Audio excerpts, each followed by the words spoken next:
ሰተሻት መድኃኒት ነው። ምን ወደሽ? ቆይ ይሄንን እያወቅሽ ነው ስጫት ያልሽኝ? ቆይ አንቺ ልጅ ትንቢት ተናጋሪ ነኝ ምን ነው የሚመስለው? ቆይ ግን ሜርሲ እሷ እንድትሞት ትፈልጊያለሽ እንዴ? አንቺ ልጅ ሁሉንም ነገር ሳማክርሽ እኩያ የሆንሽ መሰለኝ። አናቴ ላይ ፊት ጣልሽ ማለት ምን ማለት አለው? ትሰሚኛለሽ? ከዚህ በኋላ አጠገቤ እንዳትደርሺ። ሲፉ አንድ ነገር ላማክርሽ ፈልጌ ነበር። ምንድነው? አምናንን ላስተዛዝነው ፈልጌ ፈራሁት። ባልሽ አይደል እንዴ? አዎ ግን እኔ እንጃ። ታዲያ ለምን ሜርሲን አታማክሪያት? ተጣልተናል። እባክህ የኔ ልጅ ነፍሷን አትረብሸው። እሷ ከእኔ ተለይታ ላትረብሽ አችልም። ተው እንደዛ አትበል፣ ፈጣሪ ያውቃል። የኔ ልጅ አንተ ስህተት የመሰለህን ነገር እሱ በምክንያት ላይ ያደረገው እና ያለን ተነሽ ወደ ክፍልሽ ግቢ። እሺ ይቅርታ። ለማን? እኔ እንጃ ግን ራስን ጠብቅ እሺ። ለማን ብዬ? ማንን ብዬ? ጓደኛዬ። ቆይ አንቺ ልጅ ምንድን ነው እየተከተልሽ መጨቀጭቂኝ? እኔ አንቺ ስለማይሆንልኝ ነው። እንግዲህ ምን ማድረግ ይቻላል? በህይወት መኖራችን የምንጠቅም ሰዎች ልንኖር እንችላለን። አዎ በጣም ታስፈልጊኛለሽ።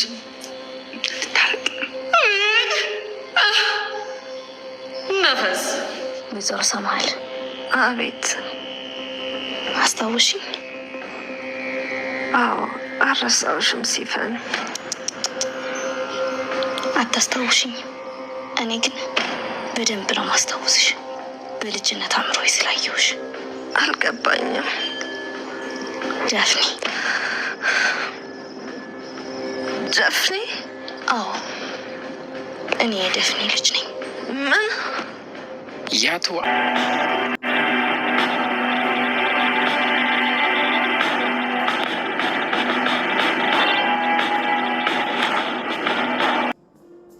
ጀሪ በስተመጨረሻም ያሰበችው እቅዷ ማለት ነው ተሳክቶላታል። ማርገዝ ትፈልግ ነበር ከአቶ አምነን፣ እንዲሁም ደግሞ አርግዛለች ማለት ነው። ደስታዋ እጅግ በጣም ደስ ብሏታል። ምክንያቱም እንግዲህ ከዚህ በፊት ያው እንግዲህ እንደተናገረችው ማለት ነው አቶ አምናን የኔና የኔ ብቻ ነው ስትል ነበር። እንዲሁም ደግሞ አቶ አምናን ቀለበት አድርጎላት አሁን ላይ ደግሞ እንግዲህ እርጉዝ ሁና አይታለች ማለት ነው። እጅጉን ደስ ብሏታል።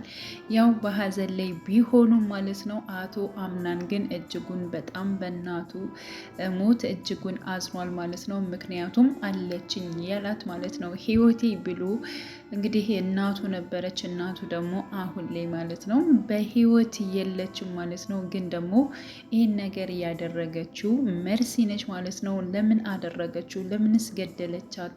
ሆን ብላ ነው ወደ እነሱ ቤትስ ሊየገባችው ማለት አሁን እዚህ ጋር አቶ አምናንን እንግዲህ እሷ ለማግባት ወይንም ደግሞ ከሶስቱ ሴቶቹ ለመመረጥ ብላ ነው እንግዲህ ሆን ብላ ወደዛ ቤት የገባቸው ማለት ነው። መርሲ ግን ደግሞ ከዚህ በፊት ማለት ነው ከዚህ ቤት አድጋበታለች። በምታርግበት ሰዓት ምንድን ነው የሆነው ነገር? ምክንያቱም የዳፍን ልጅ ነኝ ነው ያለቻት ማለት ነው። ዳፍንን ታውቂያታለሽ ወይ? የእሷ ልጅ ነኝ ብላታለች ማለት ነው ለናሰማት ማለት ነው። እና ምንድን ነው ያደረገችው? እያንዳንዱ እናቴን ማለት ነው ያሳጡኝን እያንዳንዳቸው ህይወታቸውን እነጥቃቸዋለሁኝ፣ የእናቴን ደም እመልሳለሁ፣ በፍጹም እንደዚህ እንዲኖሩ አልፈቅድላቸውም ብላ እንግዲህ ስታወራ ነበር። እንዲሁም ደግሞ በቀለበት ስነ ስርዓት ላይ ማለት ነው በስጦታ መልክ የሰው እጅ አሽጋ ወደ ቤት ውስጥ እንዲላክ ያደረገችው እራሷ ነች ማለት ነው። እና ይህን ነገር ያደረገችው የእናቷን ነገር ለመበቀል ለመመለስ ፈልጋ ነው ማለት ነው። ምክንያቱም በልጅነት አይምሮዋ ምን ያክል እናቷን ሲበድሏት እናቷን ሲያሰቃዩት ማለት ነው በልጅነት አይምሮዬ ቢሆንም ግን ደግሞ አውቅሻለሁኝ እናሰማት እኔ አቅሻለሁኝ ብላለች ማለት ነው። ምክንያቱም የዳፍንት ልጅ ነኝ በማለት እንግዲህ ስትናገር እናሰማት በጣም ነበር እንትን ያለችው እየደነገጠችው ማለት ነው። እንዴት ሊሆን ይችላል ብላ ማለት ነው። ስለዚህ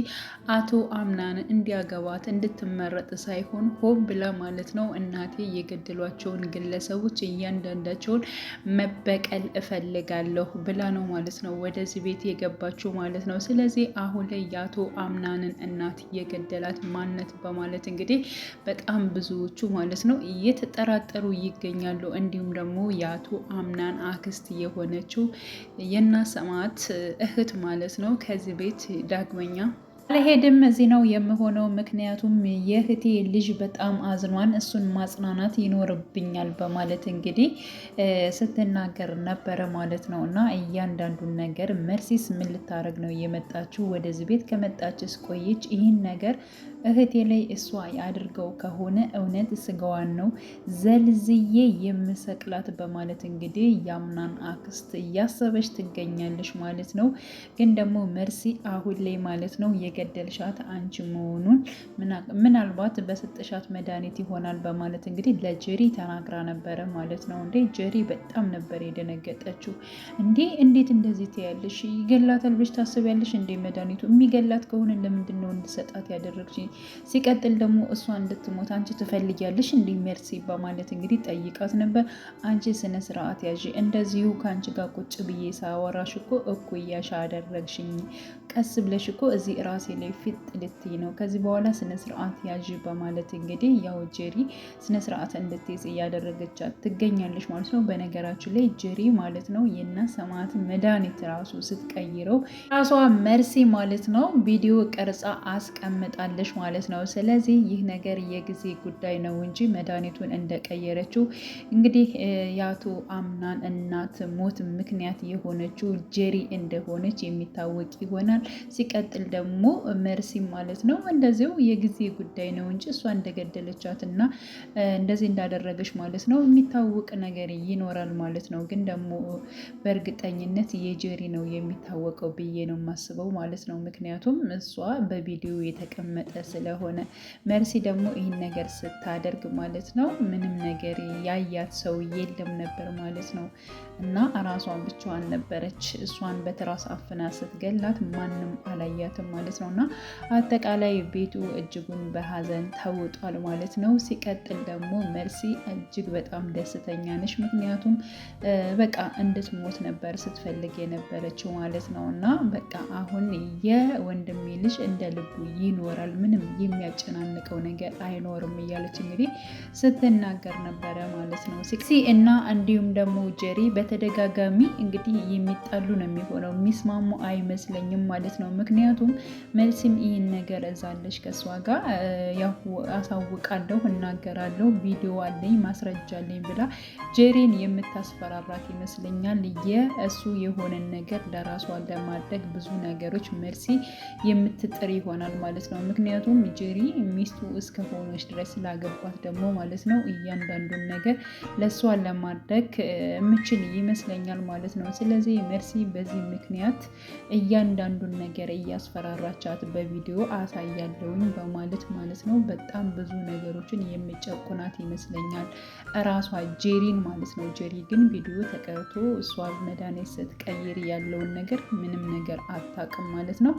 እና እንግዲህ ቀጣዩ የሚሆነው በእርግጠኝነት ማለት ነው አምናን ከቃል ጋር ከጓደኛው ጋር በመሆን ማለት ነው የደረሰበትን ወይንም ደግሞ የተፈጠረውን ነገር እያንዳንዱን ነገር ከቤት ውስጥም ካለው ከቤት ውስጥም ባሉት ነገሮችን ማለት ነው ቀስ ብሎ ለማጣራት ትኩረቱን እዚያ ላይ የሚያደርግ ይሆናል ብዬ አስባለሁኝ። በነገራችን ላይ እንደዚያ በሀዘን ላይ በምን ላይ ሆኖ ይብን ራሱ ስለ ቤሊን ራሱ ሲጨነቅ ነበረ ማለት ነው። ምክንያቱም ደረጃ ላይ ሆና እንደ እንቅልፍ ነገር ወስዷት ነበር። ስለዚህ ተነሽና ለምንድነው ክላስሽ የማተኙ በማለት እንግዲህ ያው ቤሊን አናግሯታል። ሲቀጥል ደግሞ ቤሊን በጣም ይቅርታ አምናን ግን ደግሞ ነገሮቹን ለመበርታት ለመርሳት ሞክር በማለት እንግዲህ ያው አቶ አምናንን ጠይቀዋለች ማለት ነው። ለምን ነው ይቅርታ የምትጠይቀኝ? አይ ለምንም በማለት እንግዲህ ያው አንዳንድ ነገሮችን እሷ ስትጠይቀው ወይም ደግሞ ስታናግረው ማለት ነው እሱ እጅጉን በጣም ስለሚናደድ ለምሳሌ ለማጽናናት ወደ ክላሱ በሄደችበት ሰዓት ላይ ማለት ነው ምንም ነገር አያገባሽም ውጪ ነበር ያላት ማለት ነው። እና እያንዳንዱ እሷ ስትናገር እሱ የሚናደድበት ነገር አለ። ግን ደግሞ በጣም ይወዳታል፣ ያፈቅራታል። ያለመሸነፍ ነው እንግዲህ በጣም ብዙ ነገሮችን እያደረገ ያለው። እንዲሁም ደግሞ ጀሪንም ማለት ነው ቀለበት እያደረገላት ሳይወዳት ሳያፈቅራት እንደዚህ እልክ ስለያዘው ነው ማለት ነው። ቤሊንን ለማናደር ነው ይህን ነገር ያደረገው ማለት ነው። ስለዚህ ምንም ያክል ማለት ነው ጄሪ አሁን ላይ እርጉዝ ብትሆንም ግን ደግሞ በእርግጠኝነት ከጄሪ ጋር ይለያያሉ። እንዲሁም አቶ አምናንና እንዲሁም ደግሞ ቤሊን አብረው ይሆናሉ ብዬ አስባለሁኝ። እንግዲህ ቀጣይ ፓርት አብረን የምናየው ይሆናል እና ሰማት ማለት ነው ብትኖርና አብራቸው ብትሆን እጅጉን በጣም ደስ ይል ነበር፣ ግን ደግሞ አልሆነም ማለት ነው። ስለዚህ አቶ አምናን እያንዳንዱን ነገር ጠንክሮ ማለት ነው ነገሮችን እውነቱን ለማውጣት በእርግጠኝነት ከአክስቱ ጋር በመሆን ይታገላል። እንዲሁም ደግሞ አክስቱንም ማለት ነው ያ ማለት እንግዲህ የአባቱን እህት የሆነችውን መጠርጠር መቻል አለበት፣ ከጀርባዋ ምን ይዛ እንደመጣች የሚለው ነገር። ምክንያቱም በቅርብ ጊዜ መታ እንዲሁም ደግሞ እናቱን በቅርብ ጊዜ ስላረፈች ማለት ነው አክስቱ እንደጠረጠረችው ማለት ያ ማለት እንግዲህ የእናቱ አክስት እንደጠረጠረችው እሱን መጠርጠርና ነገሮችን ማጣራት አለበት ብዬ አስባለሁኝ። በእርግጠኝነት አሁን ላይ ባይሆንም እየቆየ ነገሮቹ የሚገቡት ይሆናል ብዬ አስባለሁ። መልካም ጊዜን ተመኘውላችሁ ውድ ቻናል ተከታታዮች ቤተሰቡ